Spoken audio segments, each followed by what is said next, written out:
So I felt like I would stop in, just film a quick little video here. It's kind of an impromptu. I didn't have this planned. I actually had something else planned and I accidentally deleted that video. So here I am now.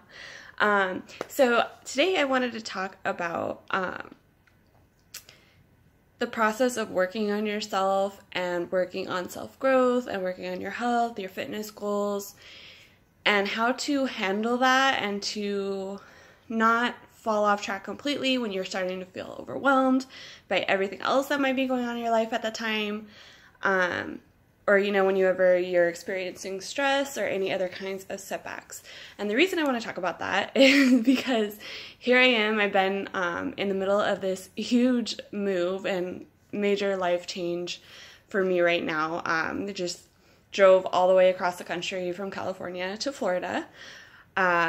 So I'm personally kind of experiencing a little bit of, not necessarily, I wouldn't say like a setback, but just a little bit of like falling off track. Like I haven't gone to the gym in 2 weeks really.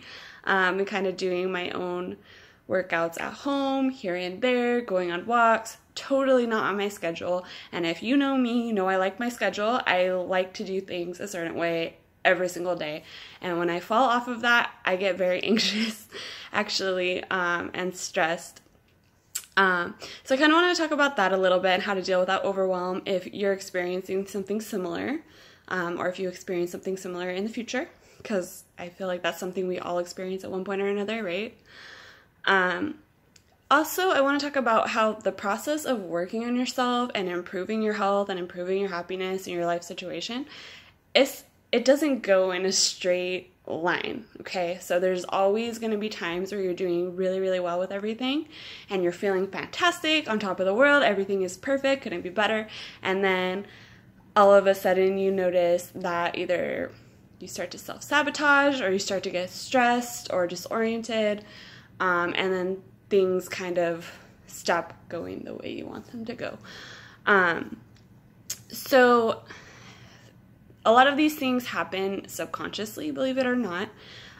It's not that you're a failure. You didn't fail at anything. Like I said, this is a normal process.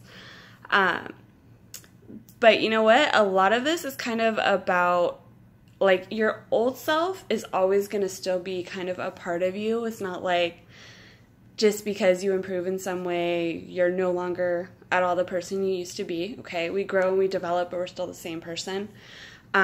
So sometimes you will find like your old self kind of resurfaces a little bit because your new self is in this fantastic place where you're doing so much better, and that what's going on over here is not aligning what's going on over here, right? So old habits, old thought processes and tendencies, those things will tend to resurface a little bit, and you'll notice yourself tending to self-sabotage. And the biggest way that this might happen, at least for me, is through food. Okay, so if you start to feel stressed or disoriented, or maybe things are going so well that now something just has to go wrong, a lot of the time, at least I said, like for me, it'll be through food. So maybe you were eating super clean for a really long time, going to the gym, doing really well with everything like that, and then all of a sudden you're falling off track and now you're eating like crap, you're getting all these cravings out of nowhere. And I'm sure you're wondering, like, oh, what's wrong with me? Like, I'm messing up, or I'm such a failure, and you start to get so stressed. I think that it's important to just remember it's an adjustment period. So your old self is going to need to get used to what's going on with the new you, okay? It's a process of change, and you need to be patient with yourself and allow that to happen. And let's see. So basically, when these old habits and things are resurfacing, it's kind of like you're working through that change, and that's the way you're working through it. So I wouldn't necessarily take it as a permanent catastrophe situation. Okay, it's totally normal. For me, to be honest, I've been super stressed lately. My food has definitely not been on point. If you've been following my Snapchat at all, you see me posting like these healthy meals, like, oh, I'm eating healthy on the go, I'm doing such a good job. And then secretly, when no one's looking, over here at Buffalo Wild Wings getting mozzarella sticks and chips and dip because I'm just feeling super stressed and wanting comfort. And a lot of the times for me, I get my comfort through food. And I know that's a lot of other people too. So I want you to know you're not alone. Doesn't mean you're a failure.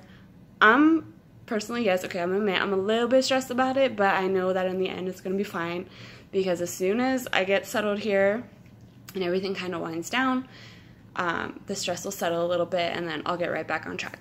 So I just want you to know, if you're going through anything similar, just think of it as a process. It's temporary. It's normal.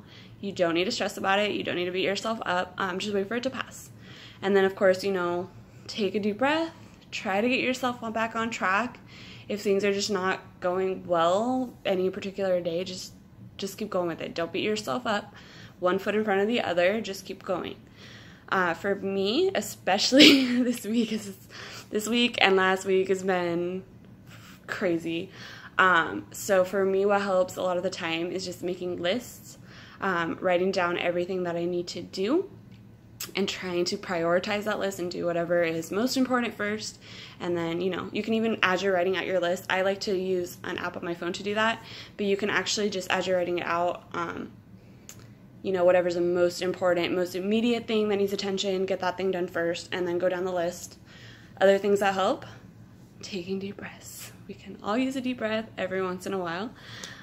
Definitely helps kind of release any tension that you're holding, anything that's building up, and then that'll help you think a lot more clearly.